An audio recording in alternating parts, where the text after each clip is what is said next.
to reach the rock formations that contain oil and gas deposits.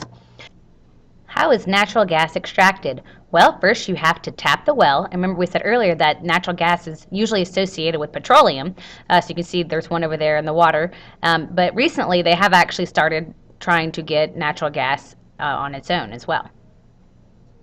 So first, after you tap the well, you have butane and propane liquefied because remember, natural gas, it's 80 to 95% methane, but there's about 5 to 20% of ethane, propane, and butane.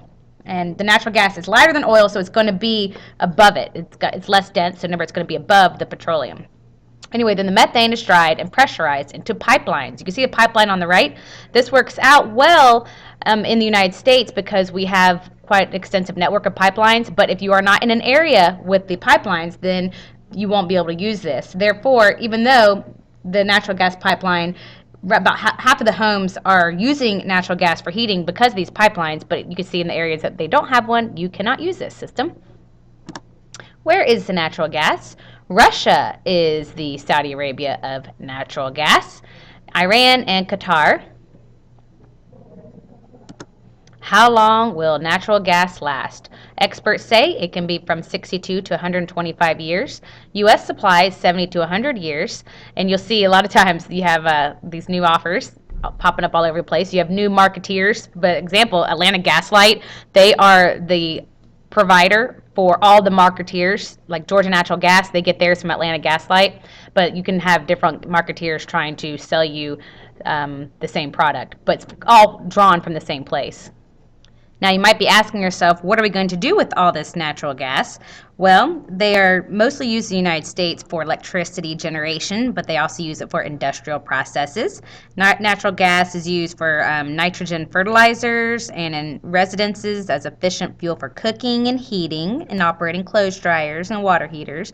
But compressed natural gas can be used for fuel for vehicles, but because it's got to be transported by pipeline, and like I said, the pipelines aren't accessible to all of the United States, it's probably not going to become important fuel, unfortunately, because it does burn pretty cleanly. It's got a lot less, it burns cleaner, doesn't have as many toxins. Of course, it does still emit some CO2. Majority of the problems with natural gas have to do with the methane that's being released, because methane absorbs 25% more of the solar radiation rather. So it's really an intense greenhouse gas, and it's a major impact on our environment. So why is it good? We have ample supplies. One of the problems though with it is that they say that except there has been some concerns that we might become reliant on some areas that have not always been stable and friendly, such as Russia and Iran. There is a high net energy yield, so the amount of energy put in as compared to what you get out is good. It's low cost, less air pollution than other fossil fuels, so you have lower CO2, but remember, you will have some CH4 emissions, the methane. And that usually doesn't happen in the burning of it. That happens in the extraction process. When you're extracting the natural gas, that's when you have the seepage. Lower, I already said that, easily transported by pipeline. The other problem, though, that's a good thing. So easily transported by pipeline, low land use, unless you talk about the fracking. Good fuel for fuel cells, gas turbines, and motor vehicles. Okay, now let's talk about some of the disadvantages. It is a non-renewable resource. It does still release carbon dioxide when it's burned. There are government subsidies, which again, that means that the taxpayers are paying to keep the price artificially low, and environmental costs are not included in the market price. Methane can leak from the pipelines, and it can also leak when, like I said, they extract it. It's difficult to transfer from one country to another. Can be shipped across ocean only as highly explosive LNG, which is liquefied natural gas. So basically they have to, because of high pressure, you end up shrinking it down, and when you get charged high tariffs when you're trying to get from different port to port, because some ports don't want LNG in their port because it's so explosive. Now that we're on disadvantages, let me talk a little bit about this low land use. Nowadays, we're actually having some more problems because of the thumper trucks, and they have found natural gas reserves. Even though it's clean fossil fuel, the extraction is going to lead to environmental problems because of what we call fracking. Thumper trucks are basically where you take these large trucks and you go to the area where you suspect there might be natural gas, and the thumper trucks are going to generate these seismic vibrations, and they're trying to see if they can find natural gas deposits underground, and that process alone is going to alter groundwater flow and cause certain areas to flood. But then once you start drilling to get the natural gas out, you use water and gas extraction, and that basically can contaminate water. Then the pipelines are still required to transport it, and the construction of the pipelines also is just detrimental to the environment. So we actually call this the use of drilling and opening up rock that contains natural gas, and the natural gas is going to be in this what we call host rock. But when they do this, it releases natural gas, and that's called hydraulic fracking. And it basically, you have to drill with water, sand, and tons of chemicals, and you don't even have to tell the community where you're doing this, what chemicals that you are using in order to do so, but it ends up in the groundwater, and it ends up infiltrating and percolating into the groundwater and into the streams and the local wells and lakes. And this groundwater contamination has become an increasing problem. This is all very recent, by the way. This has all been happening only within really the last 10 years or so. What is coal? Coal is a combustible sedimentary rock composed mostly of carbon and hydrocarbons. You know, Miss Settles thinks that she is going to go roller skating this weekend. Doesn't that sound like fun? How was coal formed? Well, before the dinosaurs, many giant plants died in swamps. And basically, guys, you'll see water quite often in here, because normally on land, when things decompose, the aerobic bacteria break it down. It just becomes back a part of the soil, and it's recycled through the ecosystem again. But when plants and animals die in moist environments, such as these swamps and underwater, they actually stay whole and remain whole as dirt lies on top of them, just because it's anaerobic, and that's in an anaerobic condition, so it's not breaking down. That's why you're going to see them in underwater so often. And that also tells you, since we know there's so much coal in the Appalachian Mountains, that we had tectonic motion. Therefore, at some point, some of the land, before it was even uplifted and turned into the Appalachian Mountains, it was probably flat, but at some point it was underwater. So you know that's another, I guess, piece of proof toward the theory of plate tectonics. Okay, stages in coal formation over millions of years. You have 4 types of coal, and usually it's ranked from lesser to greater age, exposure to pressure, and energy content. You have lignite, subbituminous coal, bituminous, and anthracite coal. Peat is actually not coal.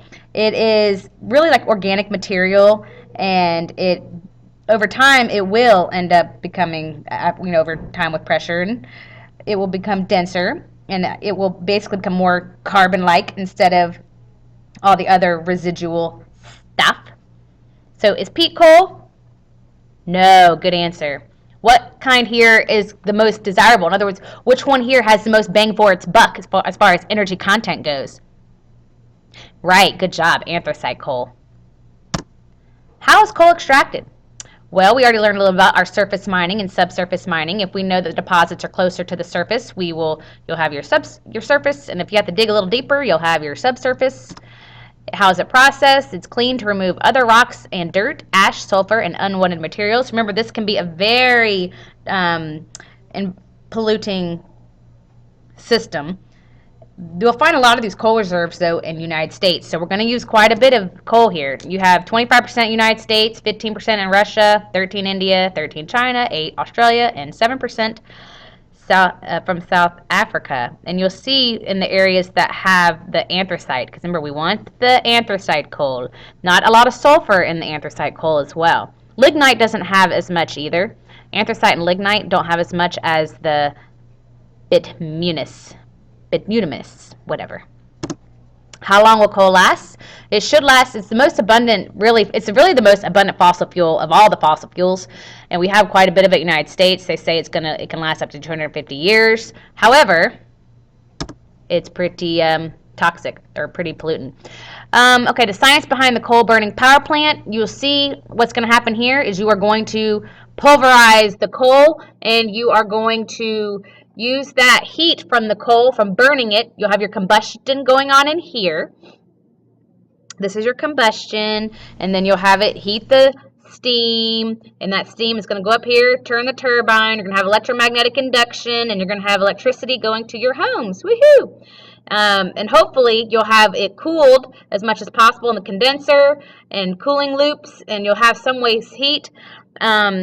Hopefully not too much. And then you'll also have an area where your ash, because if you look over here, when you're boiling and pulverizing, you're going to have residual ash, and hopefully you'll filter that out, of course, before you dump it and before it goes into the environment. And a lot of times they use something called a scrubber. A scrubber will help to decrease the amount of particulate that's entering the atmosphere. Air pollution from a coal-burning industrial plant in India. Carbon dioxide emissions per unit of electrical energy produced for energy sources. So coal-fired electricity, as you can see, has the most carbon dioxide emissions. Another toxin that comes from coal burning is sulfur, and the different grade of coal that you burn will have different amounts of the sulfur, and coal itself also has bits of mercury in it as well, and other toxins that are in there that enter the environment. You can see geothermal is going to have the least amount for this chart, and we'll talk about our renewable resources next chapter. I bet that CO2 emissions really low because you're not burning fossil fuels. Trade-offs. So first, advantages of coal: ample supplies, has a high net energy yield. So in other words, the amount of energy you put in as compared to what you get out of it is pretty good. It's definitely cheap. It's got the lowest cost if you don't include the environmental cost, that is. We've been using this for a little while now, so we have well-developed technology, and air pollution can be reduced with improved technology. Better filters and scrubbers. So disadvantages: severe land disturbance. We already did our mining unit. Air pollution and water pollution. When sulfur dioxide mixes with the water molecules that are already in the atmosphere, they go through a chemical reaction and falls as acid deposition. There is severe threat to human health because when it's burned, you have all these toxins and particulates. So you have solid particles that can be released, and you have different gaseous elements that are going to be released. Environmental costs are not included in the market price, so it's going to remain relatively low priced because you and I are paying subsidies for the mining companies to extract and harm the environment without paying market true value price. Now remember, if the prices go up, then we will be more likely to look for renewable energy sources. The high carbon dioxide emissions when produced and burned, and radioactive particle and toxic mercury emissions occur and get into the air and groundwater.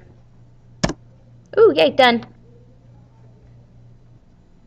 So for spring break, Miss Settles is going to Disney World. Okay, how is natural gas extracted? It's basically like you're tapping a well, but it's a little different than oil.